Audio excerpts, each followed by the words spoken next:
Live from downtown Detroit, Local 4 News at 11 starts now. Protests in Detroit in what's shaping up to be a legal battle over abortion in Michigan. This is an all-hands-on-deck moment. Tonight, the fallout from the Supreme Court leak suggesting Roe v. Wade is in jeopardy, an issue that brings out strong emotions on both sides. The potential Supreme Court decision could have major implications here in the state of Michigan. We went one-on-one with Governor Whitmer just hours ago to talk about what happens next. Here's where things stand right now. Chief Justice John Roberts is calling for an investigation into this unprecedented leak. The draft opinion says the landmark Roe v. Wade decision should be overturned because the Constitution does not support it. This is not a final decision. The court is expected to rule this summer. If the Supreme Court does decide to roll back Roe v. Wade, it'll be up to each state to decide if abortions will be allowed. And NBC analysis finds nearly 24 states and territories would ban abortion, and Michigan is one of those where it would happen instantly. Here's a live look outside the Supreme Court right now, where protests have been taking place for the past 24 hours. Tonight, Capitol Police put up barriers to separate protesters in support of abortion rights and against them. We have team coverage here at home with Pamela Osborne in Detroit and reaction to this leak. But we want to start with Mara McDonald, who just talked with the governor about her next steps in this. Mara is live in Lansing tonight. Mac? Hi, Jace. The governor has already made legal moves to try and prevent an abortion ban from going into place in Michigan if Roe v. Wade is overturned, and she's not the only one. Protesters in Washington, D.C., and protesters in Lansing. Hands up! Hands up! On the move after that leak from the Supreme Court. If this draft is what the actual opinion looks like, here's what happens next here at home.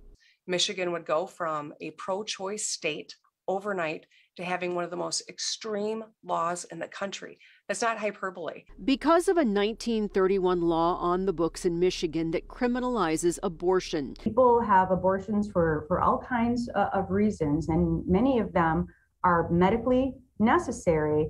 But I think that this will have the kind of chilling effect that doctors just simply will not perform this procedure really under any set of circumstances because they don't want to get dragged into court. Now, some county prosecutors like Kim Worthy and Karen McDonald have said they will not prosecute doctors and women under this law, but it would still remain in place. The governor last month asked the Michigan Supreme Court to strike the law. Planned Parenthood has its own case in the Court of Claims, and a coalition of organizations is trying to put abortion on the ballot here in November and is in the process of gathering hundreds of thousands of signatures. Back here live, could the Michigan legislature repeal that 1931 law?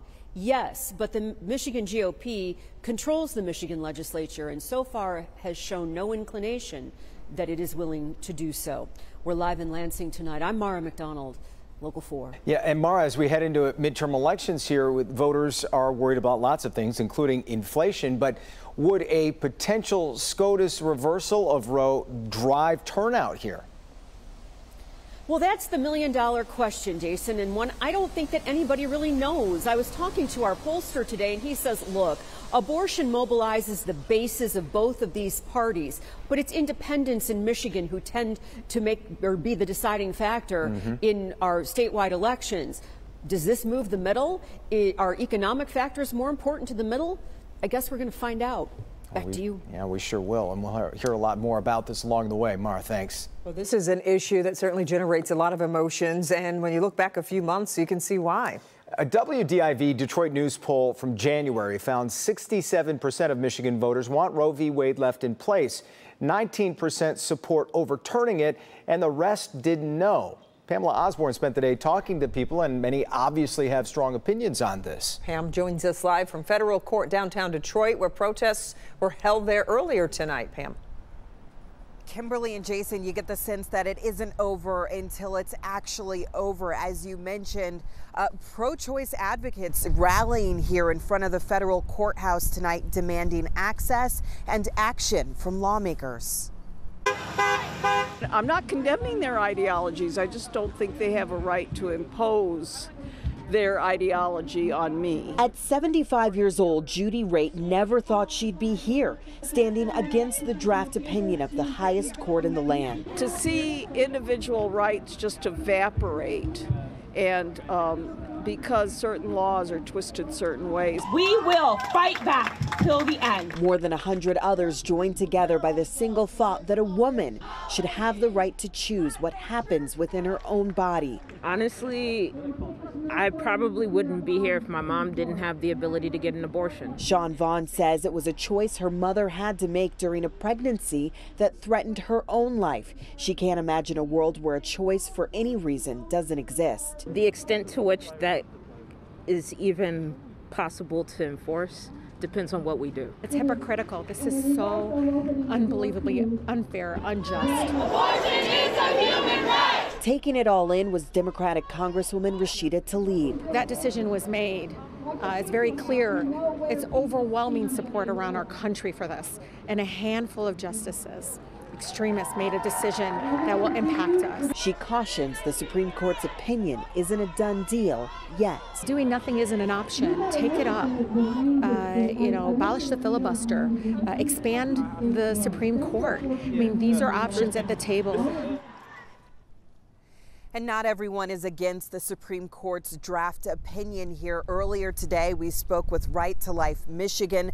They say they're excited that the state of Michigan would return to an abortion ban should the Supreme Court rule against Roe v. Wade. They also say there are more than 150 pregnancy resource centers as well as adoption centers across the state of Michigan willing and ready to help expectant mothers. Reporting live tonight outside of the federal courthouse, I'm Pamela Osborne, Local 4. Yeah, okay, Pam, we appreciate it. And our coverage on the abortion battle continues on clickondetroit.com. Right now on the homepage, a former U.S. attorney weighs in on the governor's lawsuit.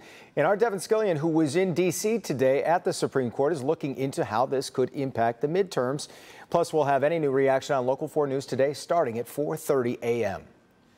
Okay, turning now to the weather as we take a live look outside. The rain's finally starting to wind down here around Metro Detroit. Yeah, finally, it's actually looking pretty out there. But let's get over to Andrew with what to expect tonight and into tomorrow. And Kimberly and Jason, it sounds like rain winding down sounds like a welcome sight to both of you and I'm sure to many other folks out there. So we have scattered rain showers that are around. Fortunately, all of it is on the light side. That's what you're seeing.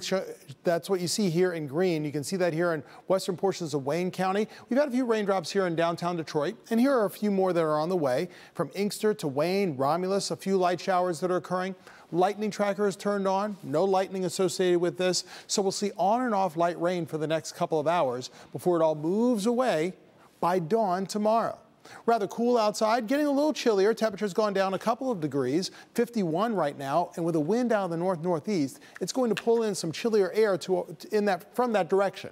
Temperatures are already in the 40s in Sandusky, also in Pontiac, and we'll see 40s at the bus stop tomorrow morning with cloudy skies, but again, drier. We'll talk about increasing amounts of sunshine and where temperatures go from here coming up. Andrew, thank you. A new corruption scandal in Metro Detroit. 2 Wayne County employees are under investigation by the FBI for defrauding taxpayers. Federal prosecutors say John Gibson and Kevin Gunn used federal road repair money to buy 600 generators. The men are accused of selling them and keeping the money for themselves. Prosecutors estimate they made $1.7 million. Today, investigators raided a West Bloomfield home in connection with that case. New into our newsroom tonight, a body is found in a burning car in the parking lot of a Stellantis plant. It happened at the Sterling Heights assembly plant on Van Dyke. Police found the car on fire and found a man dead inside. They are still investigating the circumstances of this. Masks are no longer required on planes, trains, and buses, but the CDC recommends you still wear them. U.S. health officials issued that recommendation today, reiterating that anyone over the age of 2 should wear a mask on public transportation. A court ruling last month struck down the mandate. The Justice Department is appealing the decision. Right now, we're getting our first look at some election results from across Metro Detroit. In Oakland County, Republican Mike Harris wins a partial term to the State House in the 43rd District. He'll fill the seat left vacant by Representative Andrea Schroeder, who passed away from cancer last year. Voters in the Berkeley School District approve an operating millage proposal, and voters approve a bond proposal for Holly area schools. Well, still to come here at 11, the state may soon offer new scholarships for high school graduates. The plan to pay up to $6,000, that's advancing in Lansing. Here's Tim. You almost missed it! Whether on water or on shore, hundreds turn out to see a sight never before seen. I don't think there's ever been one that big around here. Yes, the cruise ship Viking Octantis making its way through the Great Lakes. And the neighbors came out in droves. We'll take you along for our cruise along the St. Clair River. Coming up next. All right, Tim, but first, watch as a man tries to set a Detroit gas station on fire. The reward if you can help police catch